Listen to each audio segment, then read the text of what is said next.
Yes, I'm sure some of us have seen the article making the rounds about the deep state that's about to derail election and go to other things. It is the same caliphate, juggling their plans up and down. The most important thing now, in addition to all the other things that should be done, the narrative, from where we stand, we can't see how this pretense around the election can carry through to where voting actually takes place and a candidate emerges winner. What will control what will happen? The caliphate has its own plan to derail election in order to get at its own objective of holding on to power and getting to conquest. On the side of those who are rejecting that constitution and working to retrieve their sovereignties confiscated by that constitution, there is a very important thing that has to come very loud now. The global community with whom Ninas had been discussing is expecting to hear from us that the reason we are not going to election is because we have repudiated that constitution. If we do not say it loud for the world to hear, those who, the Fulani that have their own plans will derail the election on the basis of security that's gone bad, and they're the ones to make it go bad, so that they can offer that as the reason why election is not going on. If we do not beat them to it, if we do not speak up, according to what Nina's constitutional force majeure spells out, that election is being rejected because we have repudiated the constitution. Look at these images. You see domino 1 and domino 2. That is what will land us in the outcome we want. That the election is shut down on account of constitution that we are rejecting, meaning that the constitution goes down as the first casualty.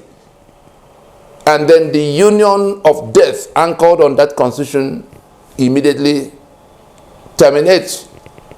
And there's only one way to proceed on account of our majority status in the alliance. Look at the map again. We will just go into transition. Nobody's going to be able to introduce any war or any kind of fight. Fulani dares not start a fight with this alliance insisting on the repudiation or enforcing the repudiation of this constitution. The only reason they are still throwing themselves around thinking that they are going to confuse some more people is that people have not spoken up about rejection of that constitution. You cannot reject that constitution and you are going to an election that will renew the life of that constitution. It only shows you've not thought it through. It only shows you do not really understand what you want.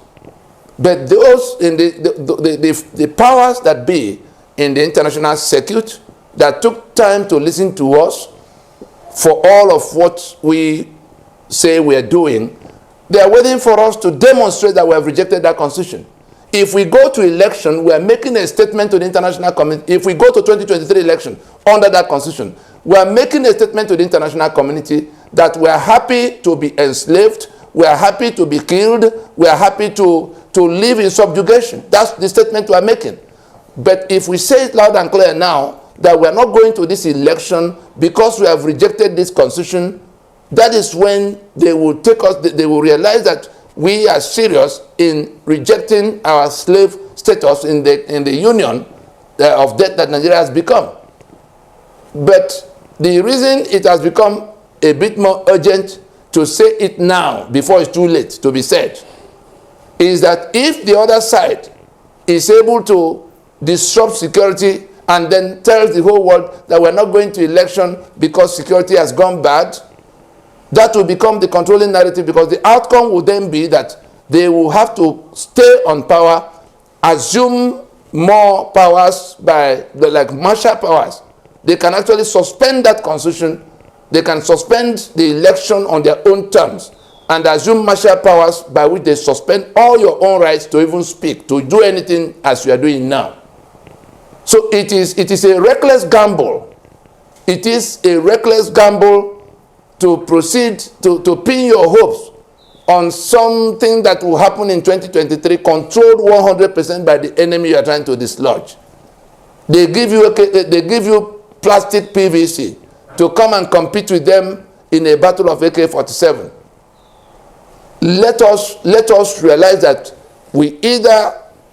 our own narrative either prevails or their own will prevail. They want to tell the global community. That's why they are throwing insecurity. They are doing things that everybody will hear everywhere. Go kill Catholic priests. Go kill our people inside church. Every kind of thing. Attack a president convoy. The whole world is hearing that security is breaking down everywhere. One day they will come to make an announcement that they can't proceed to election because security has gone bad. Because you are keeping quiet in saying you are not going to election because the constitution by which the winner will govern, whether it's Atiku or P2B or Tinubu or whoever else wins, will have to swear to and govern by that constitution that makes you slave. What is the purpose of going to that election? In your best calculation, even if the best candidate emerges, he is not going to be able to touch any of the things that shackle you down. He's not going to be able to resolve the question of we the people submitting our sovereignty. At what point would that discussion be initiated if these elections go on? He's not going to be able to resolve the question of 36 states imposed by brigandage, by decree. He's not going to be able to touch 74 local government areas because everything he wants to do will be in the hands of the majority in the National Assembly to do. How many people do you have there to raise the issue there, to now go to do it?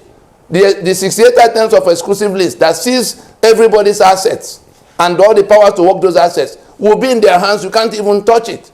Not even P2B is going to be able to touch any of these 3 items. Even one alphabet you want to change in that constitution will depend on the National Assembly that already in a situation where people from the part that impose those shackles are in control. So what is going to change? Why can't we define that change now? Have the constitution that will deliver the democracy we're talking about? Or would the definition of democracy change? Because we are Nigeria. The democracy I know is government of the people, by the people, for the people. It's 3 compartments. Government of the people means that the people set the supreme rules. That's the constitution. By the people means that it's only by the vote of the people that those who go to government house, those who go to power, access power. For the people means that those who wield governmental powers will do so to the benefit of the people. Why will it be to the benefit of the people? Because the people already set the rules that secure their benefits. Under this constitution, all the benefits to the citizen in chapter 2 is nullified by section 6, subsection 6C.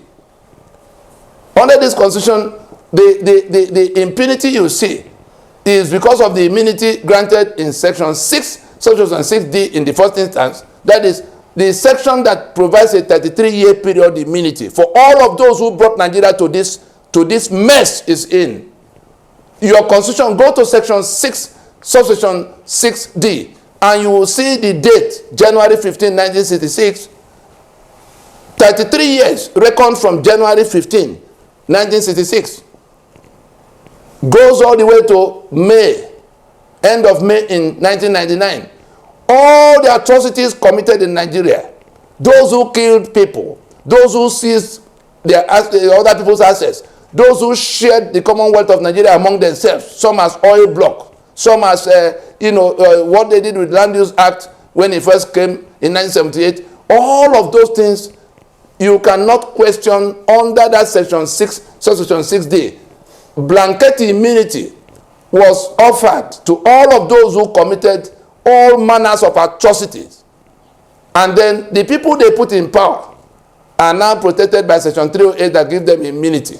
So between those 2 immunities of section 6, subsection 6D, and the one of section 308, you can't find anybody from the past or in the present to hold accountable for anything. They have immunity. They are placed above you. And so, what is the purpose of going to pretend you are building a democracy in which the first major leg is like that government of the people, for the people, by the people, is like a building, the foundation, the vertical columns, and the roof, the roofing structure. They are the three distinct compartments of a building. Imagine if you go to Alpha Beach in Lekki, on Lekki Phase 1, and begin to set block on the ground to build a house without making out a foundation that is sitting on concrete, firm foundation. Can you build any house there? That's the kind of thing Nigeria has been doing since 1999, building on a non-existent foundation. And that's why it's crumbling from everywhere. Show me one aspect of human development that Nigeria is the example, the good is not leading from behind. We are leading from behind on all fronts. And so it is that foundation that is not there. That is the reason our walls are cracked. We can't get to the roof that will become protection for everybody. It's like a tree. The roots, the trunk, and the foliage, that's the leaves. Imagine the roots are cut off. That's what happened to us. That's why we're drying up with all our potentials. It's like, you know, the ones who speak big grammar, they say the polity. Don't overheat the polity. That polity is the definition of the union itself. That's the constitution right there. It is that polity that dictates the politics. This PDP, APC you have seen since 1999. It is the politics that then produce the policies that put food on your table or take life from you. In that order. Polity, politics, policy. If you do not mind, if you do not pay attention to the most important, that is the polity, and you go into politics without settling, you get what you've got in the last 22 years. And the policies you get are this type that you have seen from Buhari, are this type you have seen from APC, are this type you have seen from PDP over this last. Anybody else who comes to try to govern under this constitution, even if it's Labour Party, I can assure you that the policies you will see cannot come from any other thing than the wrong polity of unitary Nigeria, the wrong politics in which the heads of the executive branch who have the spare key to the treasury and they have immunity and they don't owe you any obligation under the constitution in section 6 or section 6C. They don't owe you any obligation as citizen. So if they don't owe you obligation in black and white, they have the spare key to the treasury in black and white, and they have immunity in black and white. At what point are you going to get the dividend of democracy? Are you then surprised that you are sinking deeper and deeper into poverty, and they have taller and taller buildings springing up in Ikoyi in their names? Let us use the head God has given us to look at the problem and begin to solve it for what it is. Ignorance is not a strategy. Ignorance is punished by death. If you have this body of knowledge and strategy that can deliver your land to you and you refuse to use it, those who are coming for your land will take that land, kill you off. By conquest, become the new owners.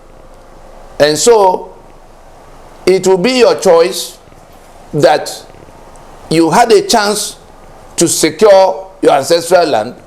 You left that chance to waste by going to pursue who will be in government house for 4 years or 8 years.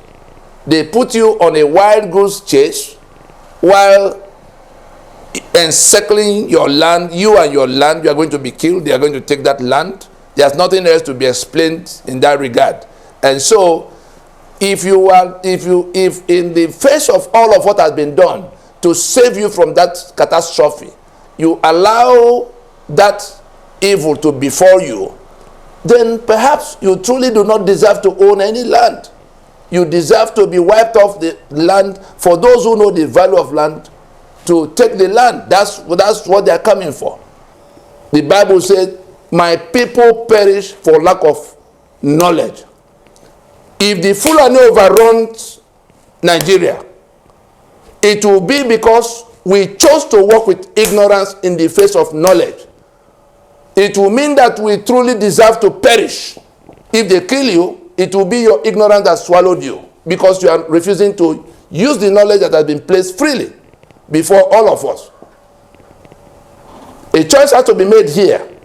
There's no sentiment. Either we apply that knowledge and save ourselves, or we hold tightly to our ignorance and perish. The Bible already settled it for everybody. It's a choice that has to be made. I think we can keep it there.